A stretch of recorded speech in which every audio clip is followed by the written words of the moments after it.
I'll call the meeting to order. Valerie, please call the roll. Mr. Breaker. Here. Dr. Cross. Present. Dr. Krall. Present. Mrs. Lehman. Here. Mr. Neely. Here. Mr. Roth. Present. And Mr. Rudd. Here. Thank you. With that, please join me in the Pledge of Allegiance. Pledge allegiance to the flag of the United States of America and to the republic for which it stands, one nation, under God, indivisible, with liberty and justice for all. We're going to do a little switch on the agenda this evening. We're going to start off with a recognition of our second place IES golfer. So with that, and then we'll go to public comment after that. So Mr. Bolliger might have homework tonight or something, so we need to get. Okay, well, good evening, everyone, and it's our pleasure to do some introductions tonight. I'll have Mr. Scott Hammond come forward to do some of those introductions. Our continued success at the junior high and various sports continues even this fall, and looking forward to a fun recognition tonight. Thank you. So my duty here tonight is to introduce a golfer that we had finished second place at state. It's Lee Bolliger. He's a seventh grader. And then I'd also like to introduce our boys golf coach, Mr. Josh Ames. This is his first year coaching boys golf. And I'd like to just say that he did an excellent job this year. He's super supportive. I think that this year being the second year of having an official golf team, they were able to kind of build off of what we did last year. And Mr. Ames and Coach Bolliger, they kind of expanded what we were able to do as far as practices. We went out to golf courses a lot more. We went to the sectional sites to practice. And so they were able to create a lot of extra opportunities for the kids to get those skills and prepare them for the sectional. And we added a golf meet this year, and we plan on expanding that as well. So a lot of good things out of the golf program and as a whole, and a lot of it's due to the coaching staff, so I'm very thankful for them. So as I mentioned, Lee, he finished second place this year at state, and finishing at the top of the state competition for a seventh grader is really, really good. It's typically eighth graders. Sometimes there's some other ages sprinkled in, but Lee played extremely well. And normally I'm introducing teams up here, but since it's just Lee, I kind of am switching it up based on a recommendation or just an idea from Valerie. And I actually interviewed Lee and just kind of picked his brain a little bit about, his golf experience and, what he thinks about when he's on the course. So first off, when I asked him what inspired him to play golf, he actually picked it up from his little brother, who's a fourth grader. So his brother was outside hitting golf balls one day, and Lee was out there when about 10 years old, and he's like, you know what, that looks really fun. And so Lee picked it up from there, and he has been hitting golf balls ever since. So practicing since he's 10 and already just a phenomenal golfer. Some of his favorite golfers to watch. He just watched the Ryder Cup this weekend, but some of his favorites, Scotty Scheffler, Rory McIlroy, Jordan Spieth, all really, really good guys, really good role models, and of course, excellent golfers. I asked him, what's your thought process? You're out on this big stage, you're out on the sectional course at state. What are you thinking about when you're on the course? And he responded he sets every shot separately, and he sets an expectation. I can't go left here, all right? Or I can't be short on this shot, or I can't be long on this shot. And he just tries to stick to a plan. He plans out every shot individually, and it works out pretty well for him. It worked out great. When I asked him what's his best part of his golf game, he has most confidence in his driving right now, which is not that normal for golfers. Just speaking for myself, driving is not. It's probably the last thing I want to be on the tee box doing. His favorite course to play, Metamora Fields, which is where the state, series was held, and that's also where he achieved the best score of his young life. He shot a 71, which is par for that course. So that's like extremely impressive. 71, even par. And he's been practicing every day since then. And his next big step or his next big goal for golf is to win his sectional next year. He got second place. And And then, of course, to go on and win state. He got second place at state this year, and he tied the kid who beat him in sectional. So a lot of really awesome accomplishments, a lot of really good golf played, and just an excellent kid. So super happy for him. Now I'm going to turn it over to Coach Ames, let him say a few words, and that concludes my time up here. Thank you. Thank you, board, for having us. It's quite an honor. I tell you what, I don't take any credit for his accomplishments. I'm coach, but also kind of more the manager of the team, the bus driver. He probably could give us a lot of tips on our golf game. So as Mr. Hammond said, he had a phenomenal 7th grade experience. First year at the junior high, golf. He mentioned some of the scores at sectional. I'll give you a couple more numbers that I thought were interesting. So I counted up all the sectionals in the state for 7th and 8th grade boys that include 6th grade, I think 6th grade golfers as well. There were 492 golfers that competed, I think all in the same day, and only 8 kids out of the 492 shot 75 or under. Now they're all on different courses. And Lee was one of those 8 golfers that shot. He shot a 75 at Parkview Golf Course, which you've been there. Pretty tough golf course, pretty hilly, probably one of my favorites when I was younger. So it was fun to see him really take his time, analyze his shots. It's pretty incredible every time. If you golf a lot, you probably have a rangefinder. So he's got the rangefinder out, really takes his time, extremely intelligent golfer, which obviously that's going to continue as he strives for more things.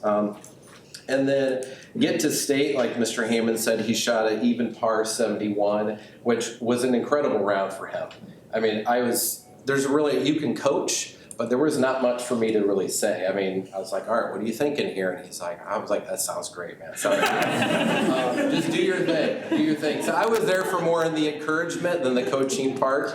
But one little story I'll share, actually 2 things that kind of popped up at the state tournament was, and this just, I guess, brings forth his character and integrity as a golfer and just as a young man. So in golf, there's some specific rules about how you address the ball when you're in a bunker and different things. And I won't get into all the details. And a lot of times those just have to be self-reported, and usually it's like a penalty stroke. And he hit one out of the bunker, and he was essentially by himself. I think I saw him hit the ball, and he came over and he was like, I think I might have brushed the sand. And I'm like, okay. And that's usually a penalty stroke. So I went and chatted with the other coach. We kind of figured things out. But that just shows his integrity. Most golfers, myself included, would be like, well, no one saw that. I'm just going to let it go. And so that shows impressive character to identify that as a golfer. And so I talked with the other coaches. It was fine. And then the next thing, very complimentary to the other golfers. Usually if you're in a state series, I mean, you are locked in, which he was, but he was incredibly complimentary to the other golfers as he golfs. He's always saying positive things like, great shot, great drive, and he usually has one of the better shots on the holes. And just, again, speaks to his character, also his parents, Megan and Jed, just how they've raised him, which I appreciate. He was a leader for the golf team this year, even as a 7th grader. We had some 8th graders as some great leaders, but he definitely kind of rose to the top as far as his leadership skills, which I appreciate. So thank you, Lee. You did a great job. I applaud you and hope to see you back at state next year, right? Hopefully a 1st place trophy. Yeah. So thank you, board, again. I think that's all I have. Do you have any words? No? No, probably not. So, all right, do we do a handshake thing, I hear? Okay. Yes. Oh, yeah. So we'd love to meet you, your parents, coach. Yes. And congratulate you. So if you wouldn't mind coming around the horseshoe, shaking our hands.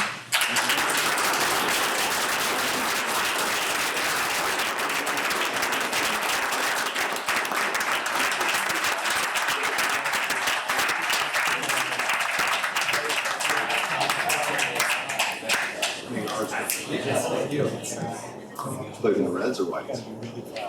Played in Whites, so it was 57. Yeah.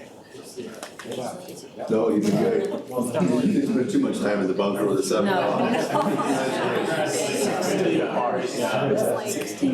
That's crazy. Nice.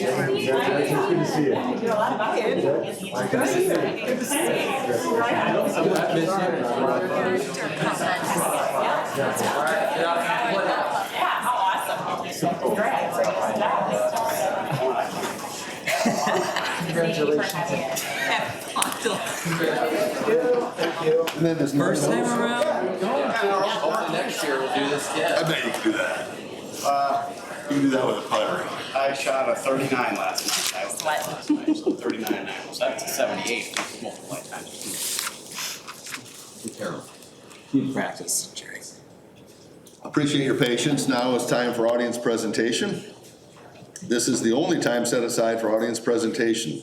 The Board of Education will take all presentations under consideration and respond at the latest by the end of the next regular Board of Education meeting.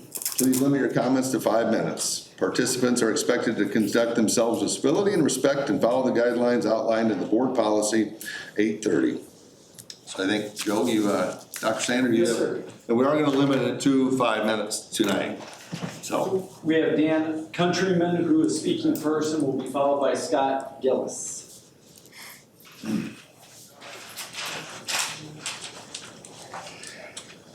My name's Dan Countryman. My kids go to Grundy and Morton Junior High.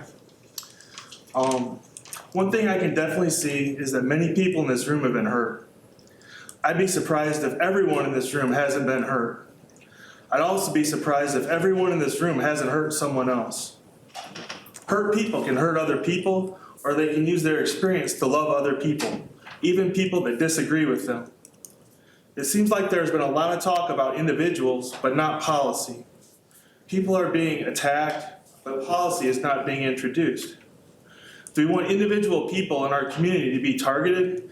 Do we want to teach our kids that it's okay to target people, especially other kids?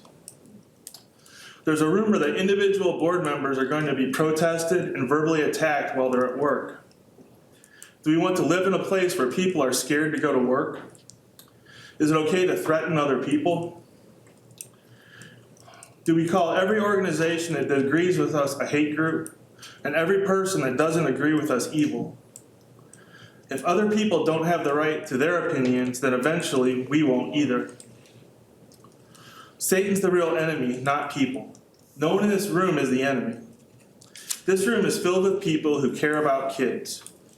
There's not one unimportant kid in our school. All kids need to be able to share their opinions without being attacked, but they can only do that if they can disagree with each other. How can we have a rational discussion instead of having a fight? If we have a fight, it will only lead to our kids having a fight. We need a solution that our kids can bless each other at school and live in peace. And I read the agenda, and there is actually going to be a policy discussion today, so I just wanted to say thank you. And I would just like to suggest that we have a peaceful discussion on policy instead of trying to hurt people. Thank you very much for your time. I appreciate it.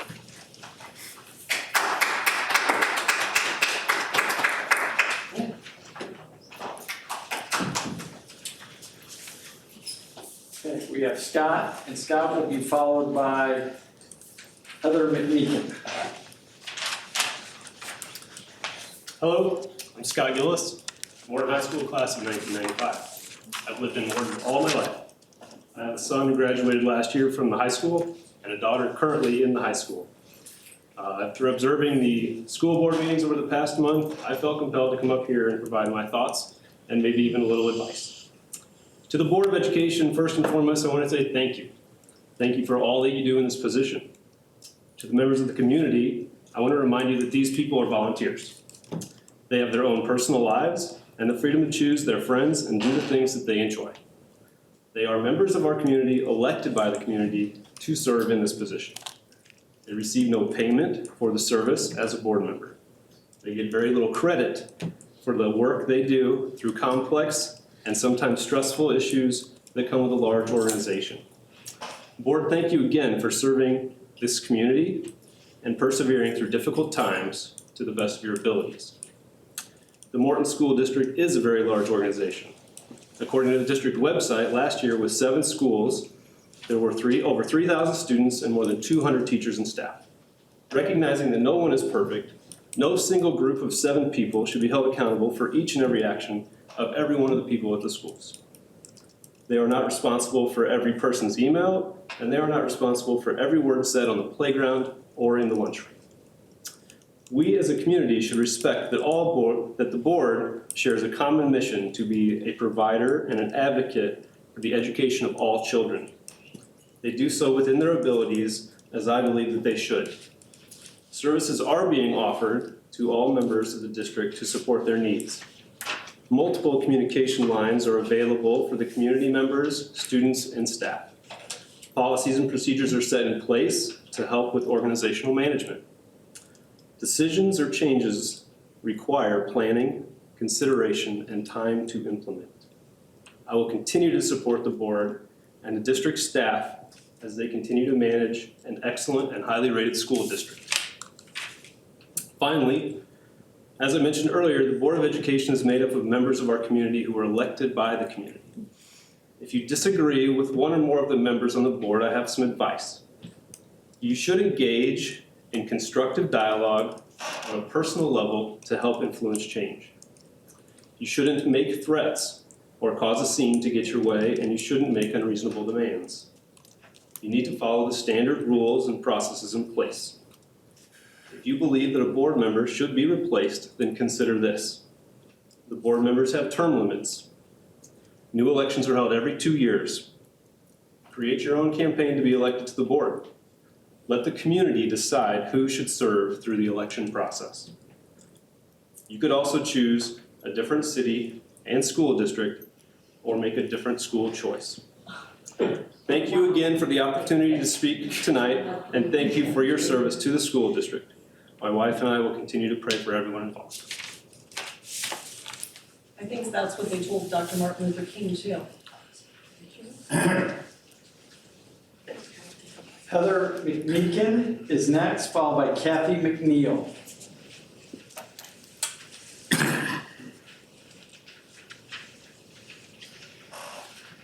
To the Morton Community Unit School District 709 School Board and Administration. The Peoria, Illinois National Org for Women, NOW, wish to let the public record reflect our strongest condemnation for the manner in which the September 5th, 2023 school board meeting was conducted, and we denounce the behavior of some of the audience and speakers. The language used by several people at the microphone included anti-LGBTQ hate speech, slanderous comments against women and children, and abusive language so foul so as to possibly also have violated the state's intimidation and obscenity statutes. Several local residents have already stated the behavior was so intimidating as to cause them to be fearful of exercising their First Amendment rights of freedom of speech. The mocking and harassment of the speakers wasn't just abusive and traumatizing. The comments were antisocial and anti-democratic. We especially condemn the unethical and irresponsible remarks of State Representative Bill Haughter, who engaged in political rhetoric, fear-mongering, and incendiary statements against his own constituents, portraying those most at risk as enemies, instead of humanizing them as the citizens he has taken an oath to represent. As Morton, Illinois Public Schools continues to be a recipient of our state and federal tax dollars, all taxpayers have a vested interest in ensuring Morton School administrators and its Board of Education properly performs its duties and provides a safe space for all students to learn. Given all the stories relayed by students and their families, from Black students being called racist names, including the N-word on a regular basis, to physical assault and bullying by bullies, it seems as if the rights of children do not appear to matter to this board and too many of its local citizens. That must change. We care about all public schools being safe spaces for children to learn, including comprehensive, developmentally appropriate human anatomy, biology, and human sexuality. We hope you will uphold all students' rights and affirm that those who have violated rights of students be subject to an investigation and step down or be removed. Repeated violations of the Establishment Clause via promotion of a right-wing prayer group aren't benign overstepping of boundaries. They harm the mental health of many students. For their complicity, board member Diane Kroll, organizer of Moms for Prayer, Superintendent Craig Smock, and Principal Michael Saunders should step down or be removed and investigated for violating children's rights. Signed, Heather McMeekin, co-president, Peoria, Illinois Now, and Dr. Martha Willey, my other co-president, Peoria, Illinois Now. And let me just say, leading this off with a school prayer, a Christian school prayer, that violates our rights. We shouldn't be subjected to that at a public meeting. And that it's kept off of the recording sometimes, that is not okay either. When people say that only those who are within should have a say as to how your schools are conducted, I will just say that that is not accurate, because the children you raise in your school district, some of them are actively calling black kids the N-word, and not just once, but some of them are being subjected to it on a weekly basis. You all have been remiss in your duties. You shouldn't be allowing obvious violations of constitutional rights to continue. Please do your job properly, hold people accountable, and, well, I guess I'll be filing a lot more FOIAs until we start seeing some real compliance with the law.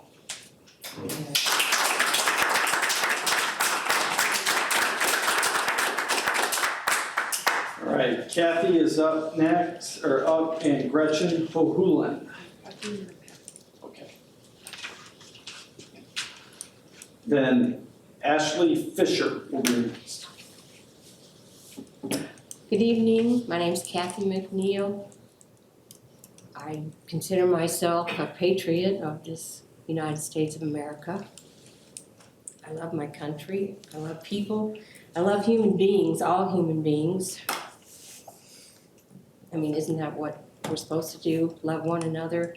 But I'm here to back the parents who are concerned about the use of religion can be used as an excuse for, or a reason or defense of behavior by the authorities in this school district, by the people who are supporting the authorities of this school district, who are using religion in places that it's not supposed to be, because there are religious people in this country, but they're not all the same religion, right? I happen to be a Universalist Unitarian, and we respect all beliefs, and one of those is a respect for people with non-beliefs, or a respect for people who are not of the same religion. Our country was not established on Christianity. Our framers, in the Establishment Clause, in the preamble also, but although the preamble is not and does not define government powers or individual rights, it very well describes our reasons for having the Constitution, for establishing this country, getting away from the kings and the national religion of in Europe. So, excuse me.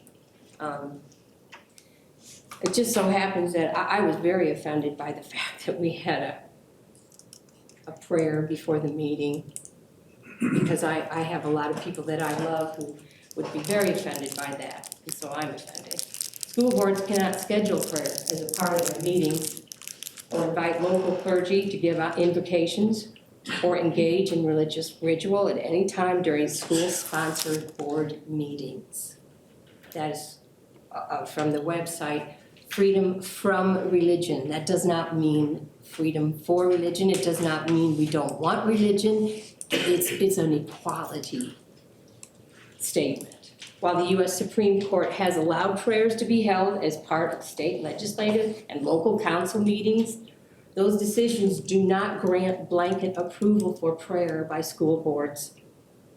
And that's basically all I really came to say, except for I'll just say the same thing I said the last time, which I was very offended by what happened on the September 5th meeting.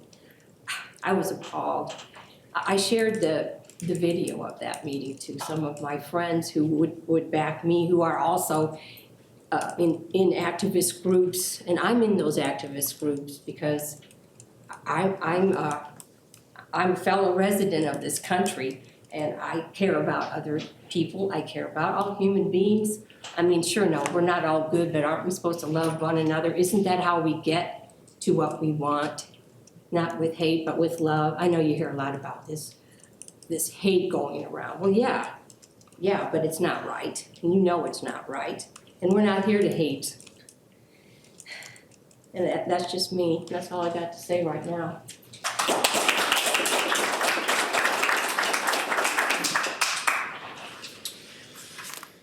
Okay, Ashley is up, followed by Nathan Fay.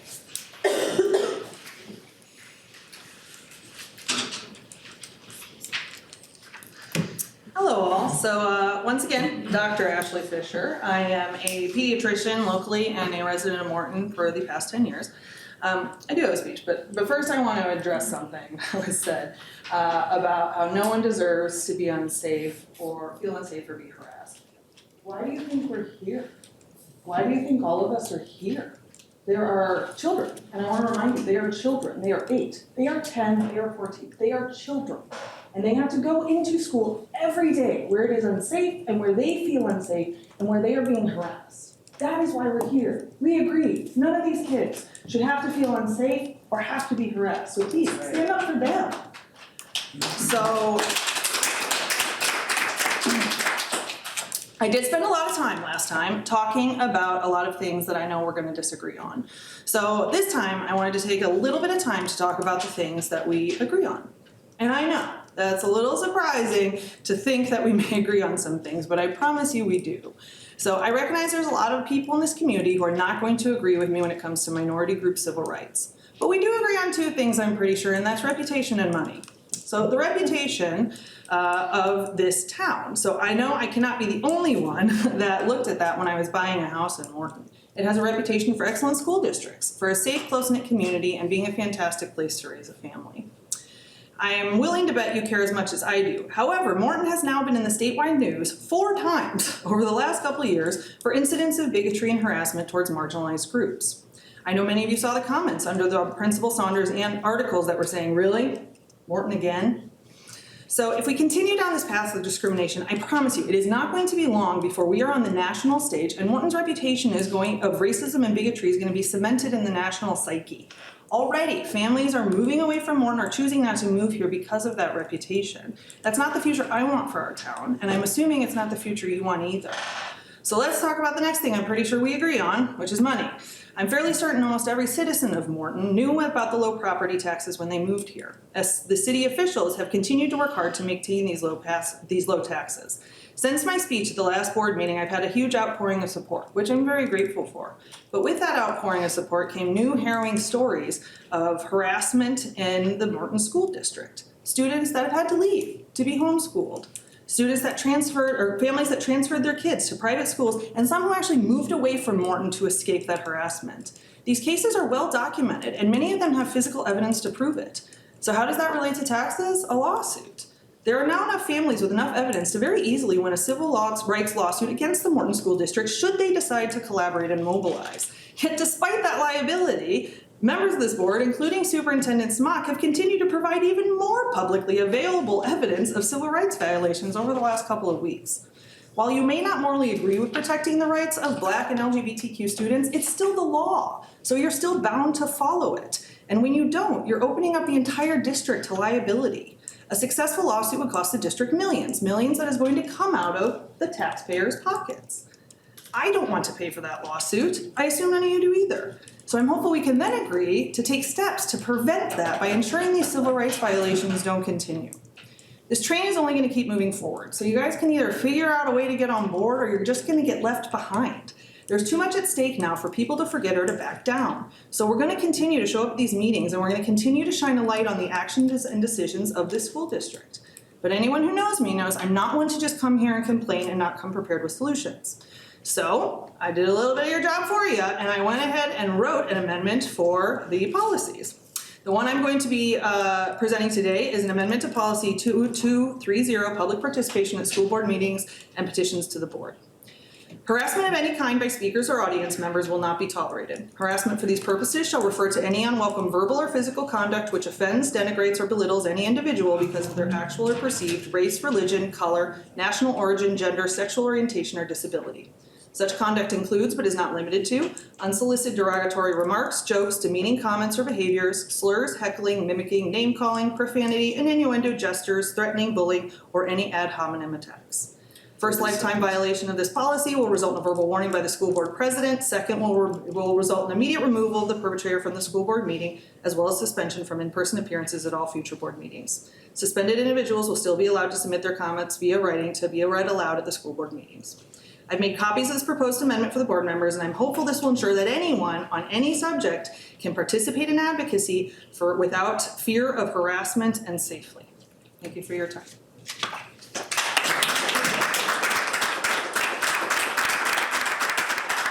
Stephen Fay is up and will be followed by Brian Groth.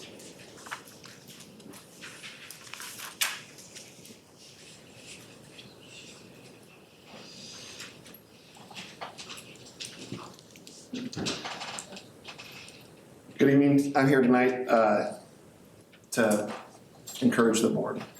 My daughters go to Gurney School. They're in 2nd grade. They're wonderful twin daughters. And they love their principal, they love their teachers, and they love all their friends. It doesn't matter who they are, what they believe, they love them all. I'm here tonight also because I want you to know that Morton stands behind you and thanks you guys for what you guys do. If you're casually listening to the woke activists' arguments, you might believe it's all about disenfranchised students. But if you pay close attention, listen to their new redefined words, you'll realize it's about much, much more. Conservative Christianity is now extremism. Disagreement is considered hate. Acceptance and enabling to the point of destruction is considered love. Telling someone no is labeled as assault. And now silence is considered violence. You may be tempted to look the other way and hope this will all blow over. But leftist activists will not be satisfied in running only the districts in Chicago or Springfield or even in Peoria. They will not be satisfied until every small town district marches in lockstep with their agenda. Right now, we have made it clear that Morton will not just roll over and cave. And because of that, we are about to experience the brunt of their attacks. If you are at home listening to this meeting, I encourage you to not just sit idly by and hope for the best. This is our children's futures we are talking about. The saying is, the only thing necessary for evil to triumph is that good men sit idly by. I encourage you to let these board members know that you stand behind them. The superintendent, the principal, and Principal Saunders, they all need your support and love. Also, come and attend these meetings in person. They have plenty of people here tonight. We need people on our side to stand up to them. Lastly, this leftist movement peddles in victimhood. Make sure you are not giving them ammunition. We tell our children that we love everybody no matter what they believe, what they stand for. And we tell them if you're going to speak the truth, we speak the truth in love. And I hope that tonight, whether we agree or disagree, that everyone will speak in love. I know that there's a different definition of love and a different definition of hate, but I'm here to say that we all stand for love and we care for our children. Thank you.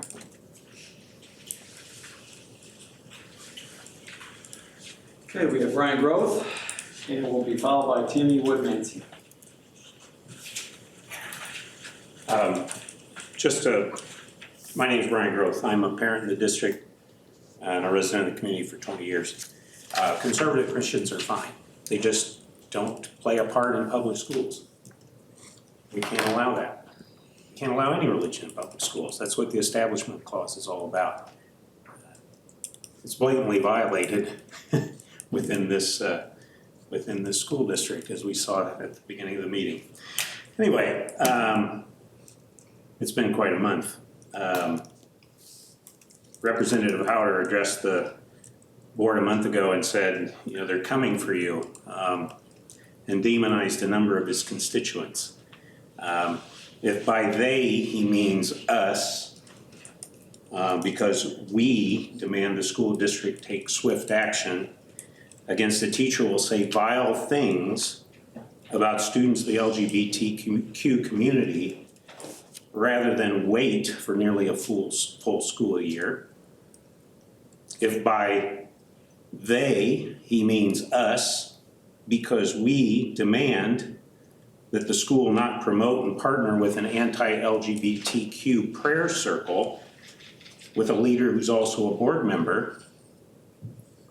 If by they he means us, because we demand the school district provide schools free of bigotry, hatred, and discrimination that's clearly pervasive in this community.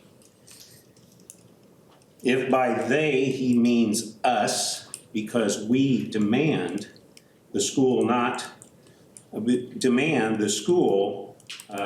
remove a principal that's closely allied with the superintendent because of blatant misuse of school resources, subscribing to hate organizations, and violating the civil rights of students. If all that's what Representative Howder means by they are coming, then yes, I guess we are coming. We are asking, we're demanding that you take action. My question is why is this a bad thing? These are good things. These are things that make the school stronger, safer, make the community kinder, more prosperous. These are not bad things. These aren't things to be fear-mongering over.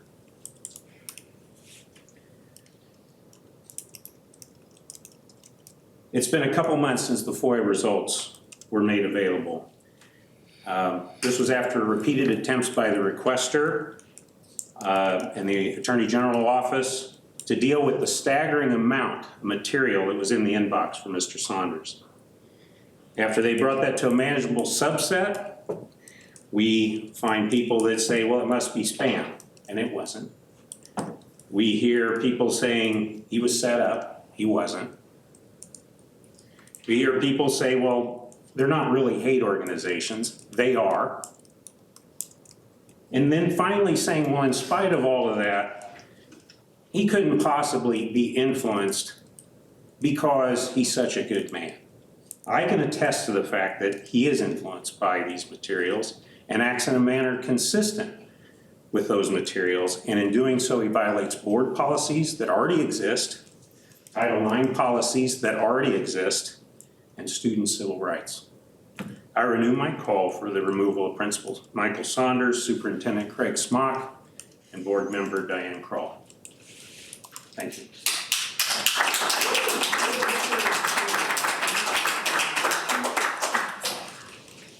Okay, Tammy. And that is our last speaker. Thank you.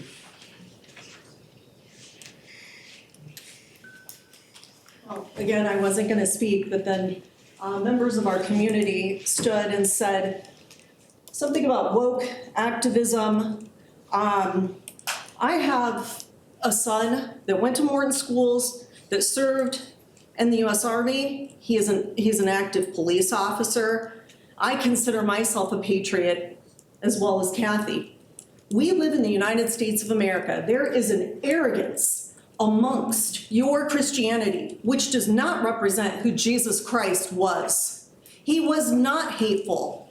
Love felt like love.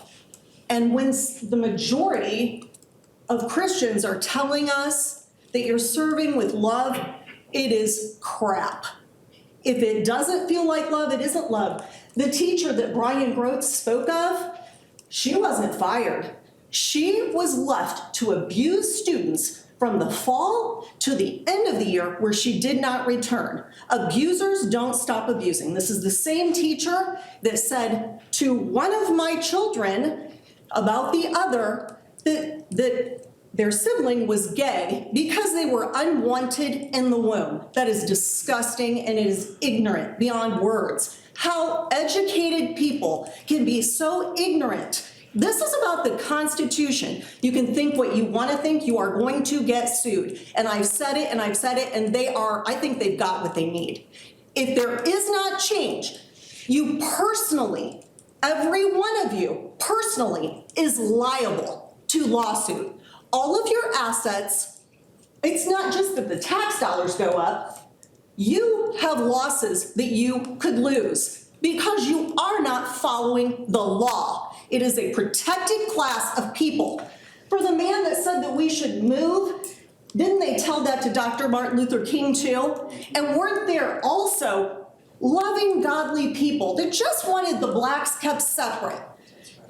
We have children that have rights that you don't choose.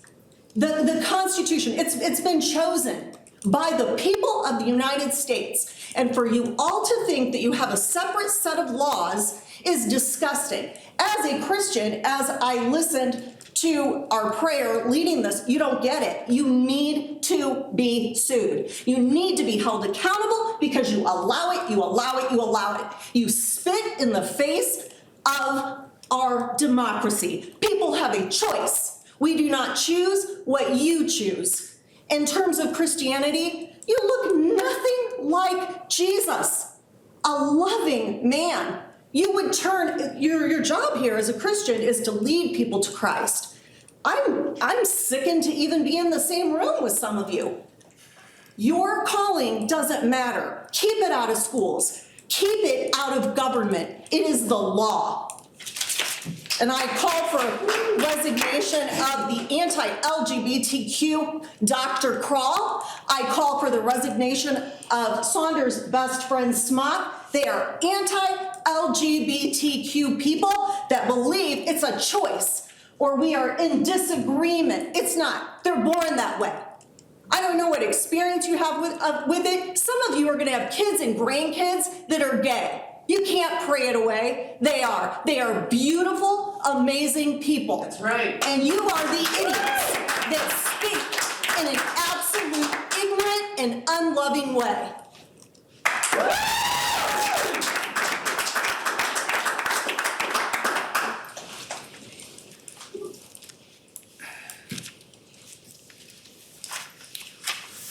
Thank you for that, for the presentations. With that, we will move on to continue with our administrative reports.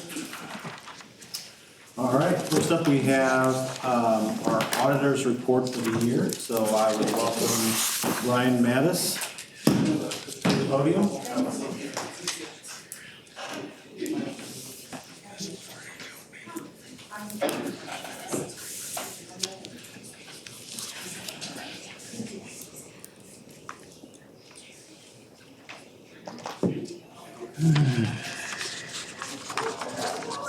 Welcome, Mr. Mattis.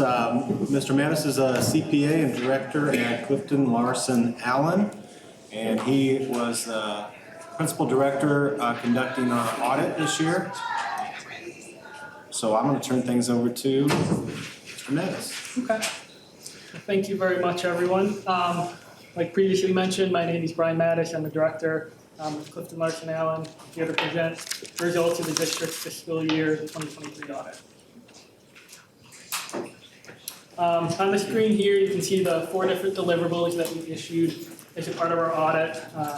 There were the audited financial statements, separate deliverable with government audit standards report and single audit report. There's a governance communication and then the consolidated year-end financial report.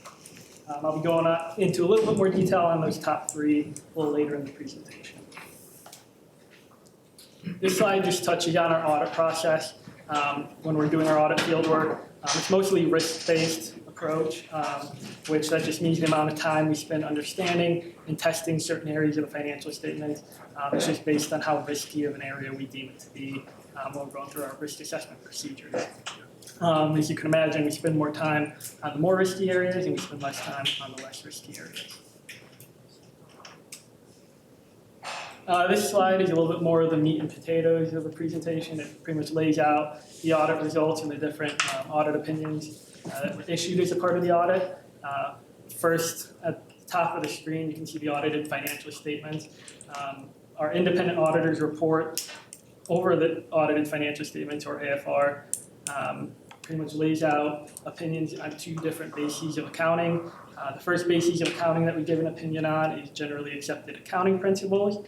And because the district does not prepare a separate financial statement in accordance with GAAP, which is not uncommon for Illinois school districts, that's the reason for the adverse opinion. It's consistent with prior years, and it's consistent with a lot of other Illinois school districts, especially downstate.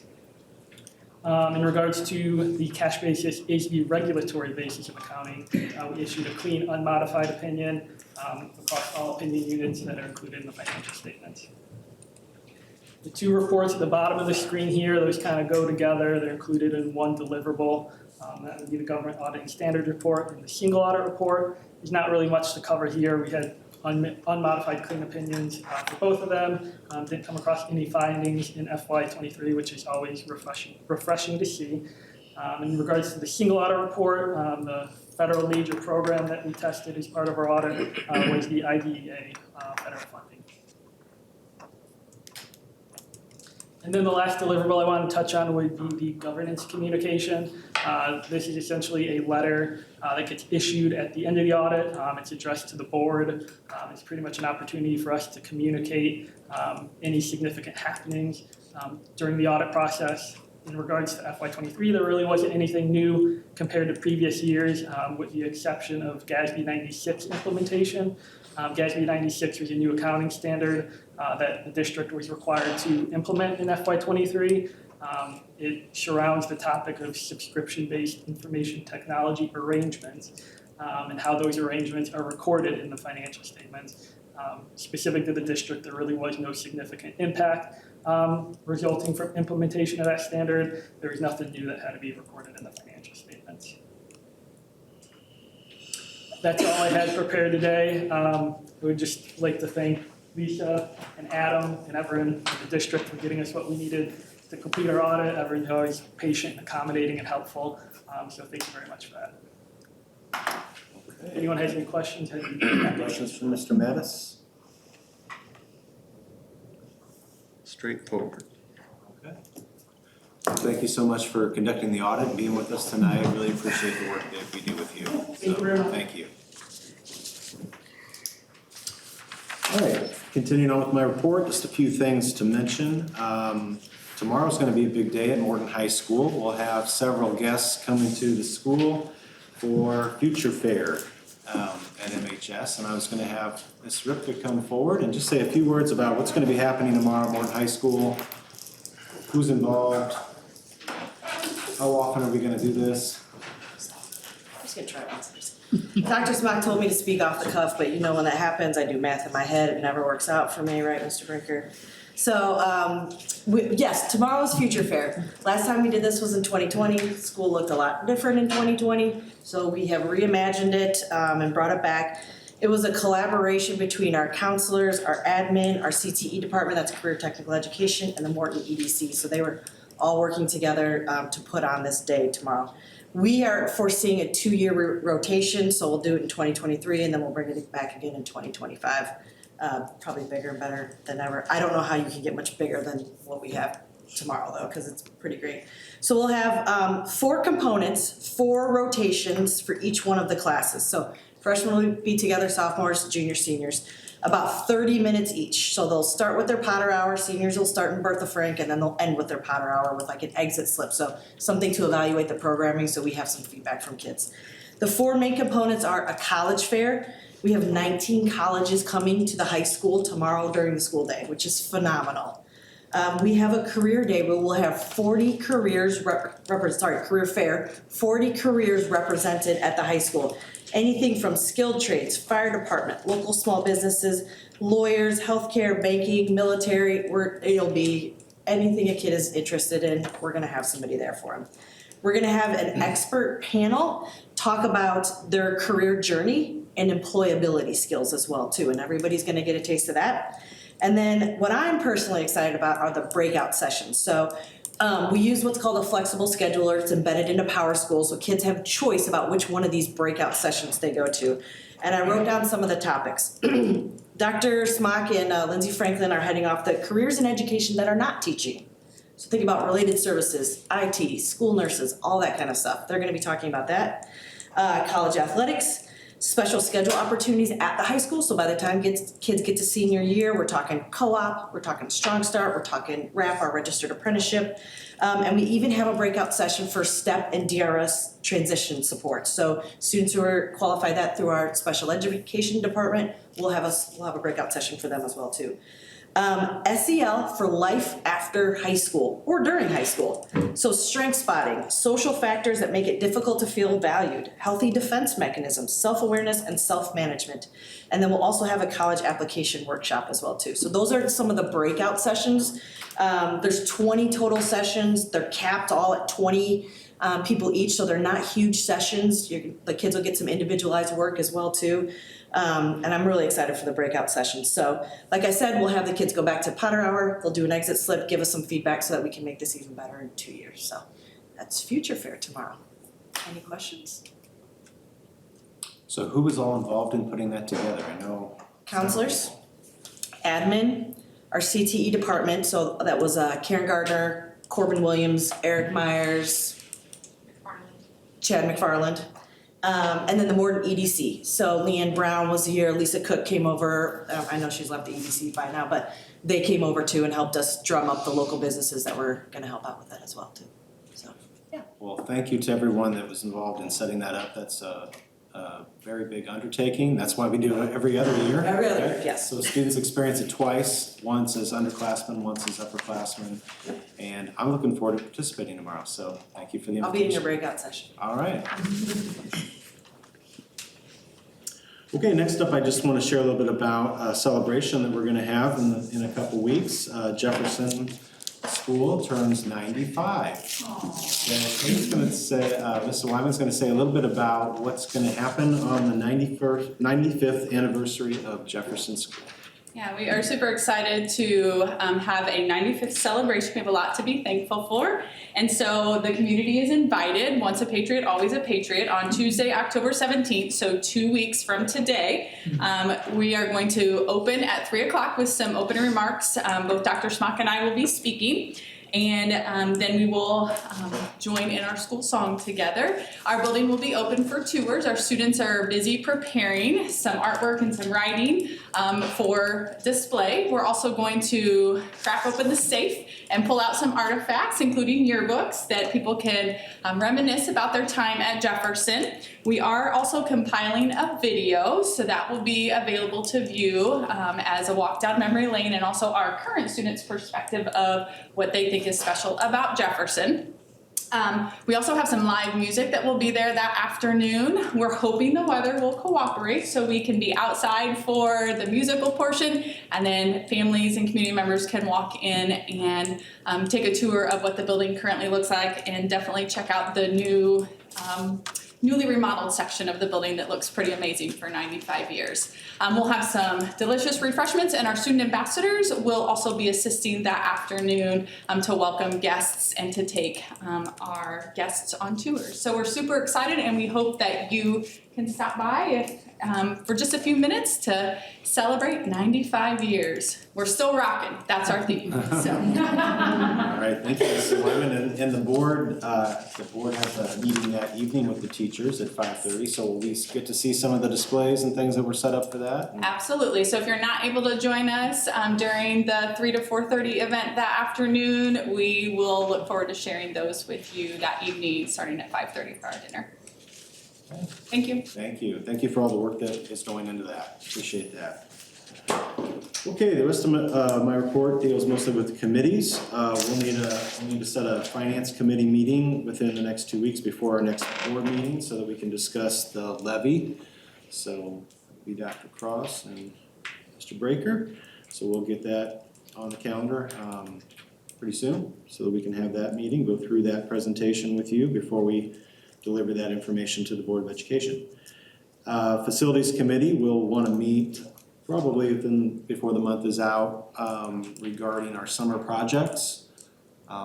We spend $2 million approximately each summer on capital projects, major projects oftentimes, and we always like to solidify those with our Facilities Committee before we start moving forward. Sometimes those require bids, and we want to make sure we do that advanced enough that we can have plenty of time for those designs, plenty of time to go out for bids and get competitive bids.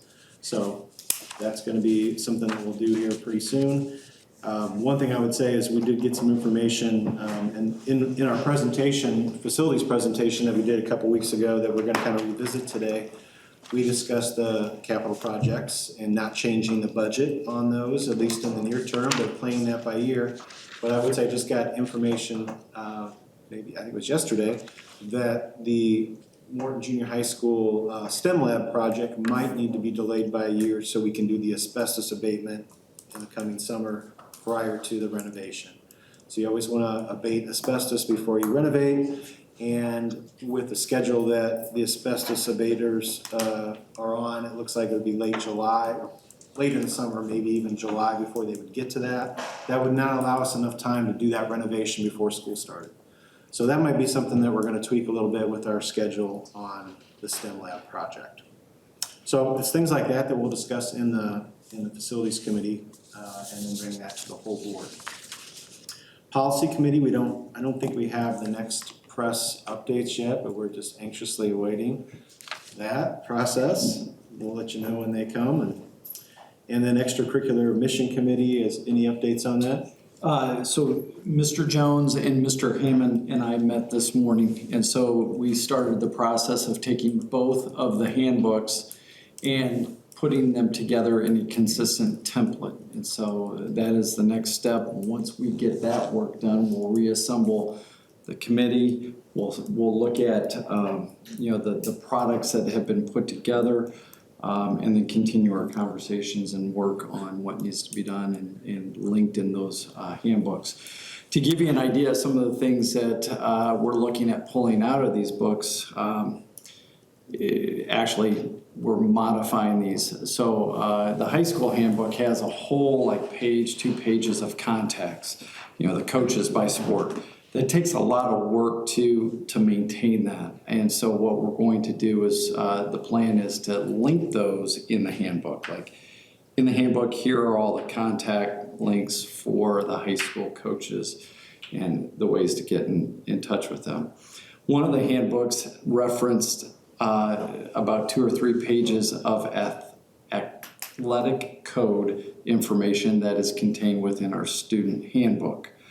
And so in that section, instead of having to copy and paste that into the athletic handbook, it just makes sense to link it so that when the handbook is updated, it updates automatically in there. And so we're doing a lot of housekeeping with that.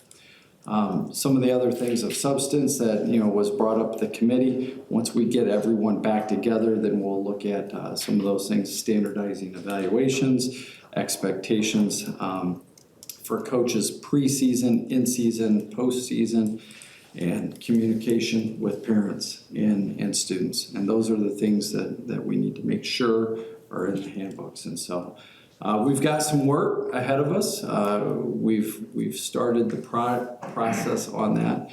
And then we hope to have that work done here shortly, then put the whole committee back together. Okay. Appreciate your leadership. Thank you.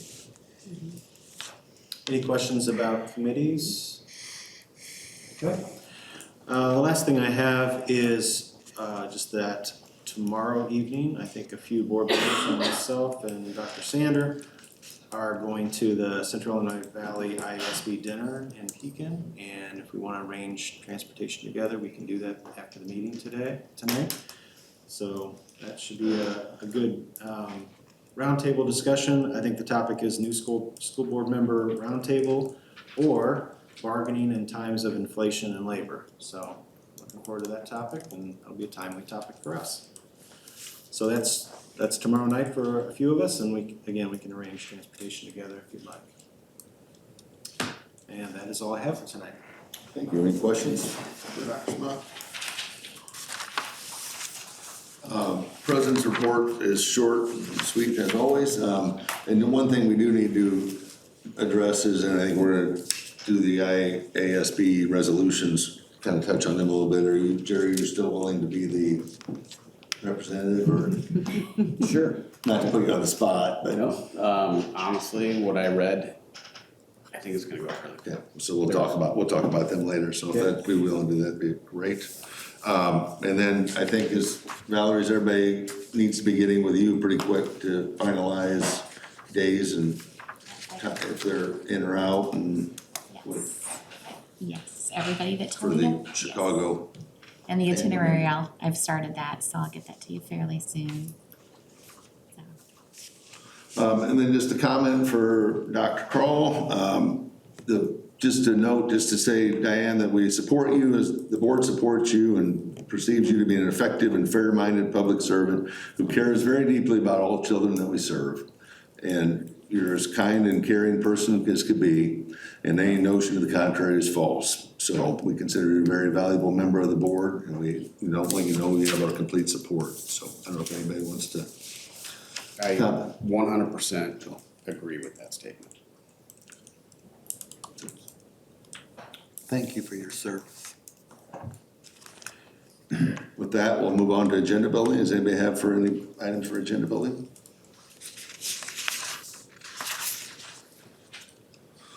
With that, we'll move on to discussion items.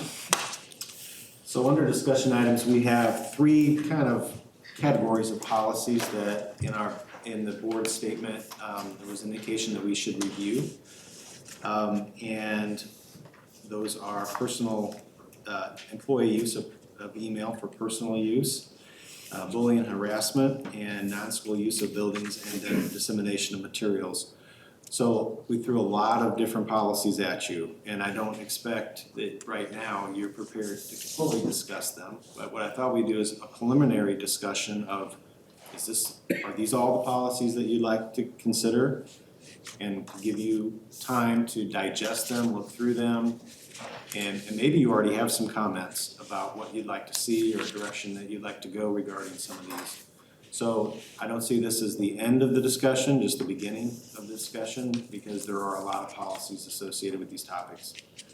I would say that my assessment is, bullying and harassment policies, there are a lot of anti-discrimination and bullying and harassment policies, and they're required by law, and they have to have certain components in them, and we meet those components.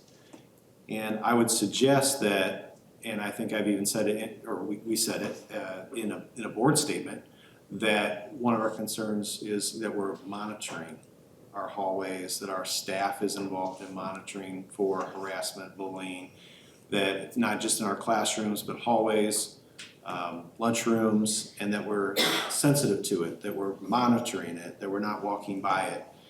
And also making sure that students know that there's a process and parents know that there's a process for reporting these incidences. So to me, again, I want to give everybody a chance to assess for themselves, but to me, it's more about the communication and the awareness of these policies and the processes than the policies themselves. Certainly, if we find something in policy that isn't correct or something that we want to change, we would do that. But to me, that's the part that I think we can improve on, is how we communicate these and follow up and enforce them and encourage people to come forward. Sometimes we hear of situations that we don't know about, and sometimes we do know about them. And we just want to make sure we can know about every single situation that's out there, and we can do the very best we can to put an end to it. So could be the communication part of that one that we really need to hammer home. That isn't really necessarily in a policy. Employee personal use of email, I would just say this, and again, I'll give board members a chance to chime in, but I know we've stated, the board has stated in a statement to the employees that they highly recommend employees use district email for district use and use a different email for private use. So that's been a recommendation. That's not what our policy says, That's not what our handbook says, and that's not what we've communicated, that employees can use some, have some personal use in their district email. But I think that's a place that the board could decide to change policy. The third one, the non-use or non-school use of buildings and distributing information that's not school-related or school-sponsored. Those policies you'll probably want to dig into and read carefully about what our process is, the forms that people complete to get approval for those kind of distributions. And really some of those policies are on us to decide. They're unlike the bullying and harassment policies. We get to make some decisions about how we distribute, what we advertise, with a very neutral perspective. In other words, once you've decided to distribute certain kind of things, you distribute other things that aren't, as long as they're not profane or things like that. You really, once you open the door to one thing, you've opened the door to all things. And that goes for a lot of different things, distribution, use of buildings. And so I would highly recommend that you pay close attention to our current policies and procedures on those things, and then have a really good specific discussion on that at our next meeting.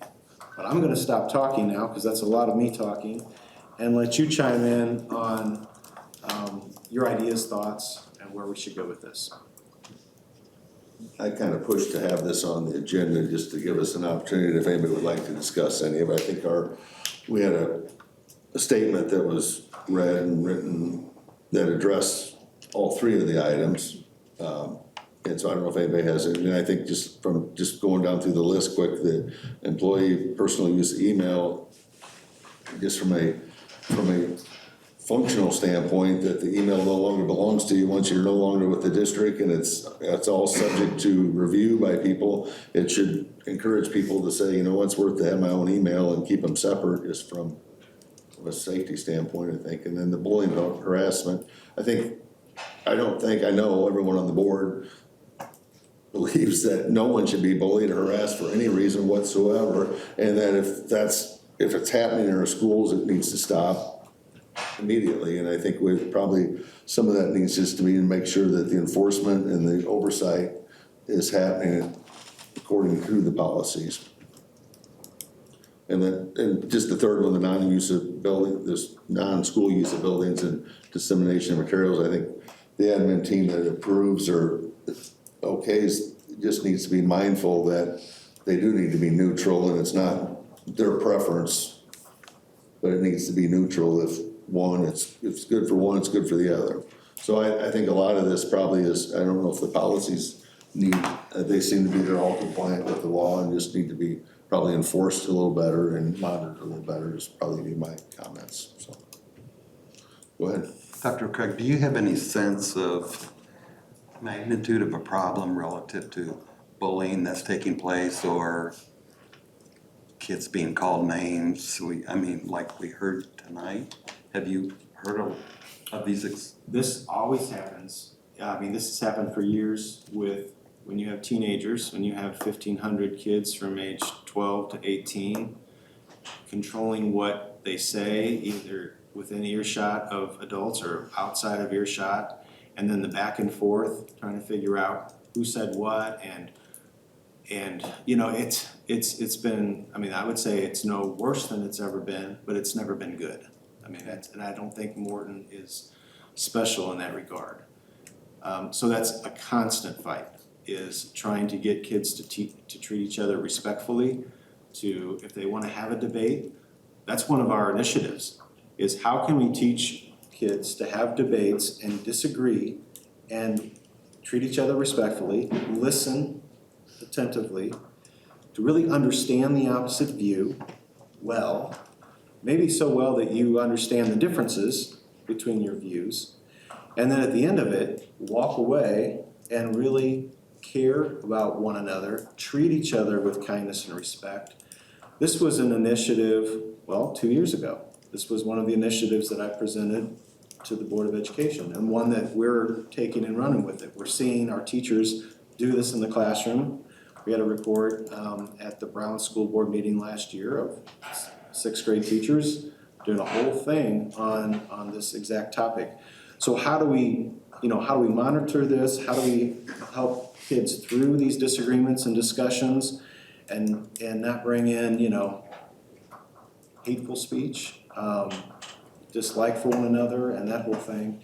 And this is something that, it's not just the child world that is dealing with this issue, it's the adult world. That if we could only, have these discussions respectfully and agree to disagree and, and know that that's gonna be the end result, and we can still treat each other with kindness. That's our goal for our kids. But it's a tough goal. I appreciate you sharing, and you make the comment that this is not unique to Morton. And as I've had a chance to visit lots of schools in various divisions within the state, bullying is an issue that, how do we do a better job? Because the impact it has on students and the name calling. So appreciate your comments. Do we get many people that use the hotline? Are there many people that use that? I've not heard of many people using it. I think most reports come directly to an administrator or through a teacher than through a hotline link. So we've provided that, but it probably doesn't get used to the extent that actually just a self-reporting happens. And I don't know what percentage are reported. That's the thing. When there's a back and forth between two people and it's tempers flare on both sides, sometimes it's hard to distinguish like who started what and who's responsible for what. And usually both sides elevate to a point where probably both sides have crossed the line and probably shouldn't be discussing whatever they're discussing in school. But students have a very wide freedom of speech in schools up to the point of distraction and disruption. So they can talk about things that are controversial up to the point till it distracts or disrupts the school environment. And so we're seeing that, where that's happening, where kids are taking it beyond, the point where now we're having an argument back and forth, and now it's disrupting our environment. We can't focus on school. And that doesn't matter what the topic is. It could be about the Cubs and Cardinals. And they can have that argument on the playground, and they can debate that until it gets to the point of, tempers are flaring and they're disruptive. They don't like each other now. We would stop that speech. But kids have a long leash when it comes to free speech up to that point. So it's dissecting that and getting to the bottom of like, okay, so who said what and who said it first, and sometimes that's a really tricky situation for our principals to deal with. Well, I think Mr. Breaker said it well. I don't think there's a single person on this board that wants to see hatefulness and the things that we've heard, how we're hurting kids. We don't want to hurt kids, and we know you don't either. So appreciate it. The email thing, I mean, if we in a letter say, hey, you know what, this is district run and led and supported, and we kind of prefer that you use it for district use only, why would we not make it policy?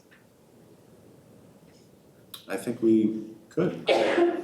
Enforcement is tricky on that, but that doesn't mean you can't. I mean, that's like, you don't police your employees' religion or personal belief. I mean, it's not your role to educate. But in a situation where that's the expectation, I would say, I'm not suggesting that we go through every teacher's email, every administrator's email once a month and look at what they have said or sent or read or received. But we could set the expectation that, you could set up a Gmail account tomorrow. It's not like back in the beginning of email, it was kind of hard to get one. You can get one anywhere. You can have 10 different ones sent to your phone, have a work one, right? Have this one, have a personal one, and they can all go to one device. Like, why not have that be policy? That's a fair question. I was I thinking, support that. Let's listen here. I was support that. thinking about that with the non-use of school buildings and dissemination of materials. You know, we still, for as information savvy as our district is, we are maybe behind the crest of the wave a little bit because, you know, even 5 years ago, our staff and faculty may not have had access to personal email accounts on a handheld device. And so the policy of, yeah, if you need to shoot your husband an email, you know, we wanted to help families operate, but things have changed. And I agree with my colleagues because it really may no longer be an access point for our district. Perhaps that would be a good expectation to set. So I'm not against entertaining that. I wish that my employer would block and help me keep a lot of things out of my inbox so that I could work more efficiently from it. And so if anything, we may be able to help our faculty with time management. I'd sure like to hear from some of them, you know, their thoughts on this and how it might or might not affect them. When I think about how it could affect people, I think about people hearing about their kids or hearing from their kids, school. Like if you are gonna get an email about your child in school, would you want it to come to your work email? I think a lot of people would say yes to that because that's the email they're paying attention to. And if there's something urgent, they want it to be there. That might be the one case I could think of where someone would say, that's a personal email that I want to come to my work email. That might, I don't know if there are other examples of that, but that's one that kind of comes to my mind, that you get more of an urgent notice on things when it comes to your work email sometimes. So, I mean, maybe that's an exception to it, or we just say, you know, it's the employee's discretion, but we're highly recommending that you don't. I mean, we could word it a lot of different ways, differently than what we have now, which is permission. Yeah, I mean, I think if someone got email like, hey, your kid's in the hospital or whatever, like, I don't think anyone's gonna get judgy on that. I Yeah, also I argue agree. that if in an emergency, you're not sending emails, you're making phone calls. Right. That, I mean. Yeah. In case of emergency, send emails, never crossed my mind. Right. So I'm gonna concur. That's the only issue that I've got is, you know, working for the federal government for 32 years. You can have your Gmail account on your personal, your work computer, but you're using your Gmail account. Non-business time, right? You can use that Gmail account on your personal computer and none of this would be happening because I don't want to dictate to whomever how to live their life. I think it's been proven upon I don't know how many testimonies I've had that there's nothing illegal that's happened in any school, not alone just one school. I think all the schools are being run okay. I don't think you're ever going to stop bullying. I don't care if it's Morton or wherever. We have policies in place if bullying happens to stop that, but back to the personal email, I don't think we would be in this boat right now if we used better judgment and there was nothing that was wrong at that point in time. So I think that would be smart to use personal email for personal use, public email for public use. And I think we can update the policy to state that. The rest of it, when I read through, again, I haven't gone through all of it, there's policies in place already. I think that's one statement that can be changed to help benefit the entire 709. Okay. Maybe you could take it to your administrative council and make sure we're not overlooking something, but I'm in total agreement. Yeah, if it's an update, we want to make that. We don't want to make exceptions, rules that then require oversight in the things you were discussing as far as just how to monitor these accounts.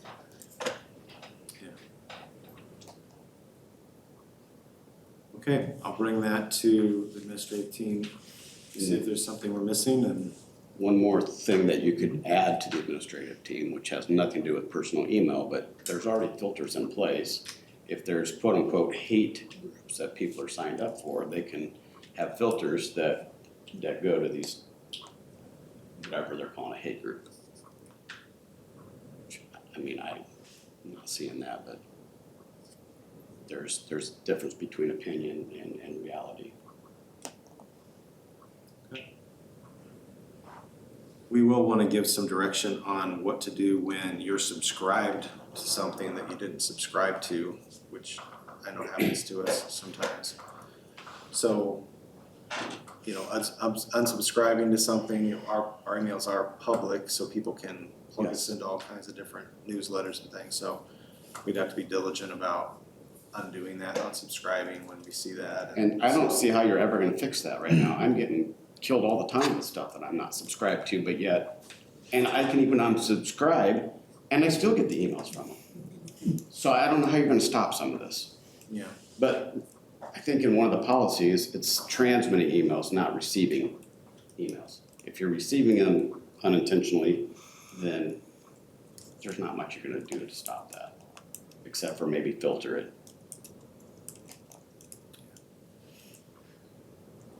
I mean, sending things to spam, but then, you know, that's still coming in and Right. going to spam, so It's that's. cluttering up the overall space. Yeah. So it's just technology. Yay. Okay, what I'll do is I'll go to the leadership team just to make sure there's anything, any aspect of this that we haven't thought of, and start thinking of how we can word some policies that will get us to where you're saying you'd like us to be, which is employees using district email for district use only, and having their own private email for private use. And not recommending or allowing maybe even their personal use of our district email. Okay, we'll work on that. And if they could check out filters, I think that would be good. And I think almost every policy is already set up. I don't think we're asking a whole lot here. I think it's one simple change. And I have no problem with using your personal computer and have your personal email on that. On after business hours. And I think that's already in policy, after business hours. Okay. All right, we'll work on that. I'll bring that back. Other policy, anything more about non-school use of buildings or dissemination of materials? Any questions about what we do now or what? From time to time, there might be something that gets messed up, but it's not intentional. I like the way it's written and the spirit of it, and I wouldn't want to see a change. I mean, we're sensitive to different views, and if we're gonna let the Cub Scouts come in, we need to let the Girl Scouts come in. Of course. So, I mean, it's those sort of things, and if you're gonna hand out literature, it's well documented how to do it. I'd hate to see us do away with that. It's such a service to our students and parents and. Yeah, and there's a lot of gray area in this. You know, we get requests to disseminate information that comes sometimes from businesses, and maybe it's a discount on something, and there's a benefit to our students. Maybe if they got A's on the report card, they get free movie rental, like when they used to rent movies. That's been a while now, but Family Video used to do that. So you'd have to make these decisions about, am I going to forward a commercial thing to someone but yet our students get a benefit from it. There's sometimes very difficult decisions to make, and sometimes the decisions are really clear, like the use of our buildings. If there's a group of students that want to get a club together and meet in one of our classrooms, we're going to let any group of students get together and meet in our classrooms as long as they get a supervisor that's not leading it. It's a student-led club, and we have several of those at the high school. We've got Fellowship of Christian Athletes, Diversity Club, there might be Karate Club, there's other things that that kids get together, they wanna meet and they wanna discuss certain things. And so neutrality is critical in those cases. And the same thing with how we advertise things. What groups are in our yearbook? So if there's any non-school sponsored group, student-led group, in our yearbook, then they're all gonna be in our yearbook. It's an all or none thing. So neutrality, equity, these are very important principles when we talk about who uses our building, who do we distribute information to, what was that information? And here's another example, and you can see it in our policies, is our marquees are to be set just for school-sponsored things, not for student-led things or other groups. So can I say that that's never been violated? No, I can't say that's never been violated. Has it been corrected in years past? Yes, it's been corrected. So, sometimes we need reminders of how we've laid out these policies, what we've allowed to be distributed and what we haven't. Just a case in point, school marquees, the district email, those are off limits for non-school sponsored things. And that's what you'll find in our policies. So those are the kind of details to kind of dig into, and those are things that we can discuss, debate, and change. But the neutrality part is something we can't discuss and debate and change. Okay? And just a general comment, if we had not had a lot of attention, perhaps we would not have reviewed as closely some of these things, even though the policy committee does review these on a rotating basis. But I definitely think for just agenda building, that policies that relate to what we hear and policies that are brought up for us to look at, I think that one way we can redeem some of our time in public comments is just to make sure that we do have the accountability and excellence that we want to have as a board to our community, and to make sure we are being inclusive and equitable. So I read the policies regarding our public meetings a couple of years ago when we had a similar topic of interest. And I think it would be good for us to look at the school board meeting and public comments and address that together too, and just make sure, is there any way we could be constructive as a community together in that? So public comments, we'll add that to our list of things to look at. And these other policies, so the homework is to dive into these and have further discussion at the next meeting and come with suggestions, and I'll work to come back with some information about email, district use of, personal use of email, and some suggestions from that. So I'll come back with that. And again, my strong suggestion is look at how we use our buildings and how we disseminate information. Okay? Last comment I'd make is just probably one of the bigger things is the communication. Yeah. These are reminders of policy. The admin, this building lives in policy. Yeah. The other buildings are living and teaching kids. Yeah. And sometimes it gets overlooked and forgotten about and misunderstood and stuff like that. So if there's a better way to pass on, just kind of remind some of the key things that affect our students and families. Great point, thank you.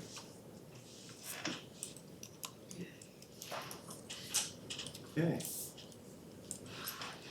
Moving on. So 2 weeks ago, Ms. Kowalski and I presented a plan, a multi-year plan for facilities and financing improvements to our facilities. And I think at that time I said, it might take a while to digest this information and consider it. So that time has come. So Want to make sure that gave you an opportunity to ask any questions or probe deeper into what we have for a plan. We've got a few pieces of information that we didn't have before.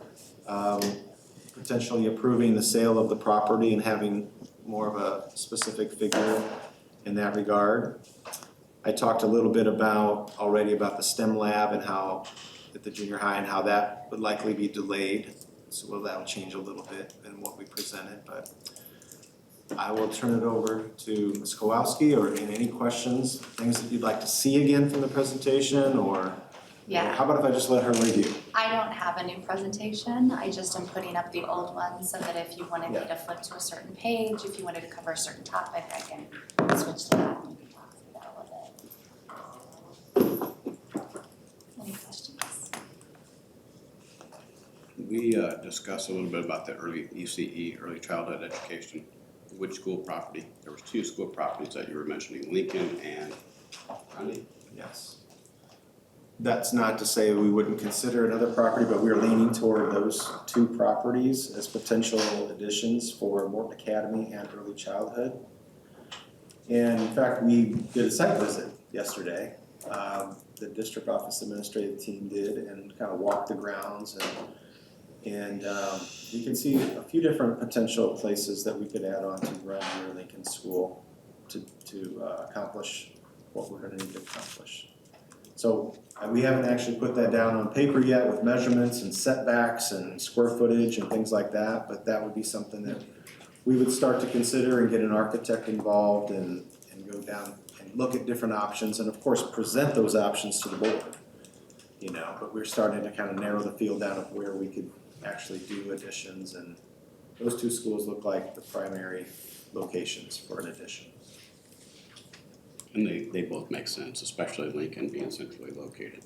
Yeah, but Lincoln is our biggest school. It's got over 500 students, and you have to think about whether you would add student population to that location, and that's the other part of it.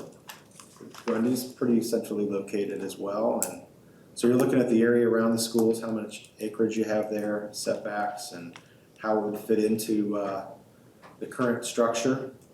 If we ever built a freestanding building, we would have to go to referendum for that, even if we were paying cash for it, because it's considered a separate new building. So you get taxpayers' approval for a separate new building, additions you can do. So those are some of the considerations. Do they both give us the opportunity to even add on more if we need to? Meaning I wouldn't want to pick one that limits what we could do if we needed to add 3 or 4 more classrooms. Exactly. So those are the kind of things we would look at, is not necessarily putting it right in the middle of an area, but leaving room for additions, which we've done already. And the additions that we've created, you might notice at Lincoln School, for example, if you look at the gym doors, the exterior gym doors, you're going to see, and if you go into that area, you're going to see a set of windows in the gym. As you go into the gym lobby and you look to your right, you're going to see a set of windows that can easily be taken out and made into a corridor for an extension south from that gym. So those things have already been designed into the additions we've done, and we would continue to be thinking along those lines of efficiently using the property. Grundy's totally changed when my kids went there 20 years ago. So, yeah. Old kids, that is. This will be an action item next meeting, correct? So the sale of bonds. It will be the first step of that. The first step of it. Yeah, the bonds. Okay. So, right here is the issuance of the bonds timeline. So at the next board meeting, that would be passing the resolution of intent for working cash bonds. Again, that doesn't obligate us to certain projects because we still have to talk through exactly where they're gonna go, exactly what we wanna do in what order, all of that. But it's the first step that we need in order to complete it so we can do the issuance of bonds.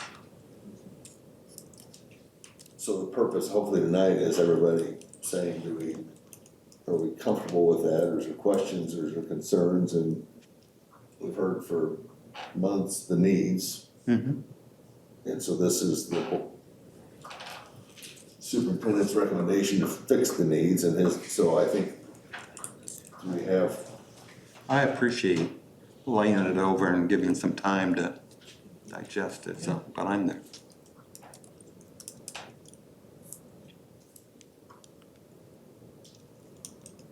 Anything?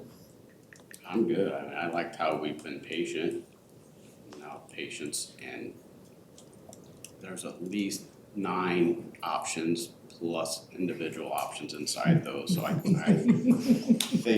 this is a horse that doesn't need to be beat anymore. Luckily, we don't have to swallow them all at one time. So we're gonna take these in order, and we can always change our mind about what order we're doing projects, the magnitude of projects. So we're not committing to the whole thing. We're just saying this is a plan moving forward. This is how we would finance it. The only thing we really would be committing to soon would be going out for bonds. And we've also committed to the design process of our first phase of the MHS renovation. So those are the things that we've kind of sort of committed to at this point. Well, I appreciate the work that's been done by Finance Committee and the Facilities Committee and then the administrative team's recommendations to us. I think ultimately you have to give us those recommendations and this is a pathway to accomplish a lot of things we've talked about. And I think we've already talked about the tax rate and that is, you know, one of the benefits of doing it on this timeline and in this manner. I feel like it won't be a tax burden to our taxpayers, so. As much of. As much of.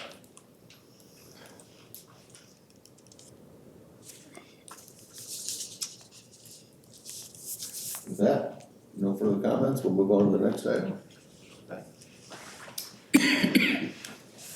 right, the next item is the IASB resolutions. Again, this is one of those cases where I wouldn't necessarily expect you to have read it all and have opinions about it, but just kind of an alert that and I think it's linked in your board agenda, and I think I've sent it out before. And if you look, starting on page 10, you see 5 resolutions that are up for discussion and debate that I think Mr. Rudd is going to represent us on. So if I recall, in the past, we like to have a discussion before we go to Chicago, a determination of where our board stands, so that Mr. Rudd can decide how to represent our board on these topics. Right? Is that a good way to explain it? Yes, because I don't represent, I just take what the board says to the delegate, essentially.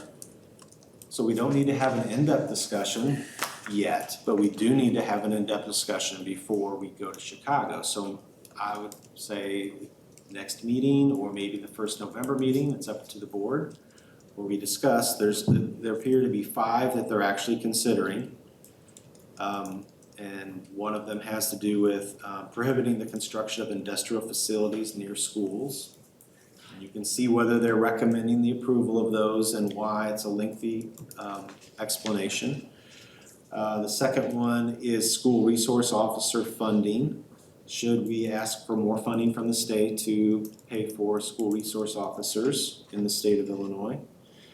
The third one is bus driver regulations, allowing local training for bus drivers due to the shortage that we have of bus drivers throughout the state. Is there a way to expedite their training and do that more locally?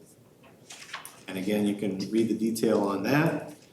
The fourth one is an employment history review. Right now, Faith's Law requires a very cumbersome process to vet new employees and reaching out to all the previous employers of those people and getting reports back about whether there were harassment allegations and so this submission is about expediting that through the Illinois Department of Children and Family Services and other methods, other databases that already exist, and whether that's an adequate way to do that vetting for Faith's Law. So again, that they may not be recommending that one, but that's what it says. And then the last one, the fifth one, is alternative safe school funding. in light of the increase in need for alternative schooling in the past several years.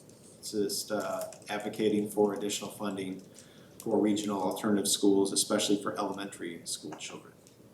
So there, I just summarized them, but you really want to read the rationale and the detail behind it, and then we'll come back together and discuss it and do thumbs up and thumbs down. I think that's how we've done it in the past. Yeah, and just so we're clear, because nobody's ever clear out there, do not adopt and do adopt.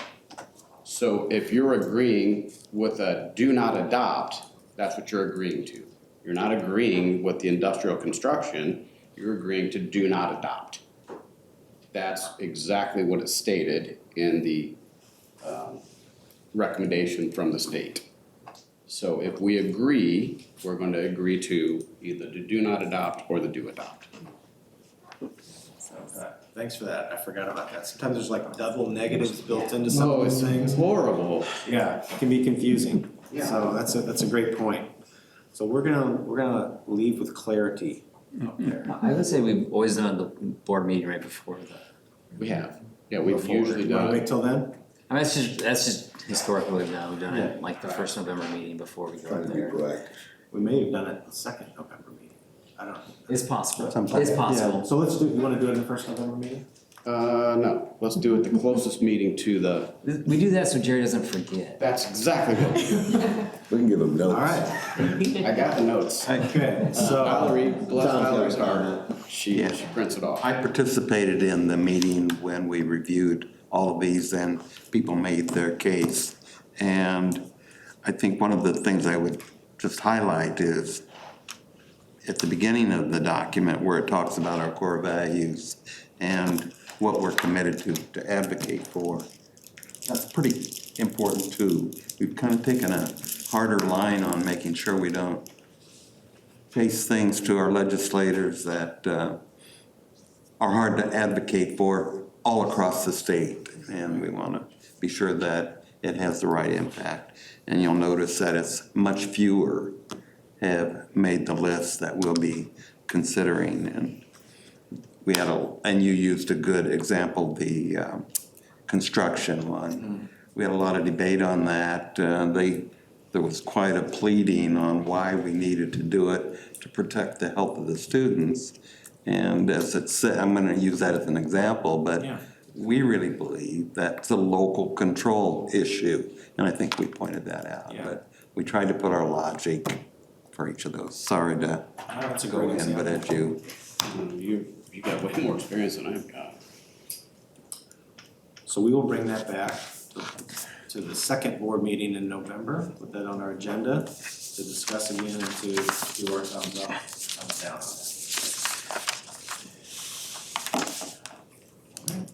That concludes our discussion items. Sorry. That, we'll move on to action items. We only have one item this evening, and that is, I need a motion to the Board of Education to approve the sale of the 123.496 acres of farm ground on Fourth Avenue to David L. Anderson, Susan B. Anderson, Michael D. Unsicker, and Christy J. Unsicker in the amount of $23,100 an acre for the total dollar amount of $2,852,757.60. I move that the Board of Education approve the sale of the 123.496 total acres of farmland to David Anderson, Susan Anderson, Michael Unzicker for the amount that he said. Support. Any discussion? I would like to make some comments. This is one that's a difficult decision for me. I spent 5 years before we purchased the land. I was the president and leading that effort. We worked hard with the village. We worked hard with the park district and tried to think of the future. We looked at all the possibilities, as I said, from going all the way to the Washington Blacktop and then going south. And there are just not a lot of opportunities. So I was tugged by this. But I also think about our students and our needs and our facility needs and looking at what we've where our schools are today in the center of our community and all of the advantages of making these facilities as good as we possibly can to give our students the best opportunities for learning and keeping our students first, as well as our taxpayers, as you point out, Tim, is important, and which after I looked at the information that Lisa provided and looked at the fact that the longer we put this off, the more it's going to inflate in our cost to do it and the cost of money. It pulled me into, it makes the right thing to do for our district. So I appreciate everybody's indulgence, but I was so close to it and I still felt I needed to let you know how I was tugging on this. But I really want to do what's best for our students in spite of what might happen 50 years from now or even 25 years from now. We don't even know what schools are going to look like at that time. So let's make it like we did at the junior high, get the most opportunities to our students as we possibly can. So thank you for your indulgence. Any other discussion? Yeah, please call the roll. Mr. Rudd? Yes. Dr. Cross? Yes. Dr. Crawl? Yes. Mrs. Lehman? Yes. Mr. Neely? Yes. Mr. Roth? Yes. And Mr. Breaker? Yes. Motion passes.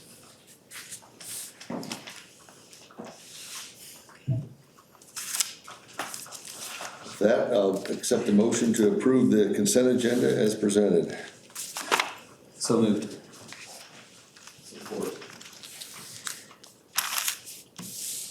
Dr. Cross? Yes. Mr. Rudd? Yes. Dr. Crawl? Yes. Mrs. Lehman? Yes. Mr. Neely? Yes. Mr. Roth? Yes. And Mr. Breaker? Yes. Our next meeting will be October 17th here at 7 o'clock. We also have a teacher dinner at 5:30 at Jefferson, so. And we will have a closed session this evening. We'll need a motion to enter into closed session to negotiation. So moved. Support. Mr. Neely? Yes. Dr. Cross? Yes. Mr. Breaker? Yes. Dr. Crawl? Yes. Mrs. Lehman? Yes. Mr. Roth? Yes. And Mr. Rudd? That will take 5 minutes to tear down.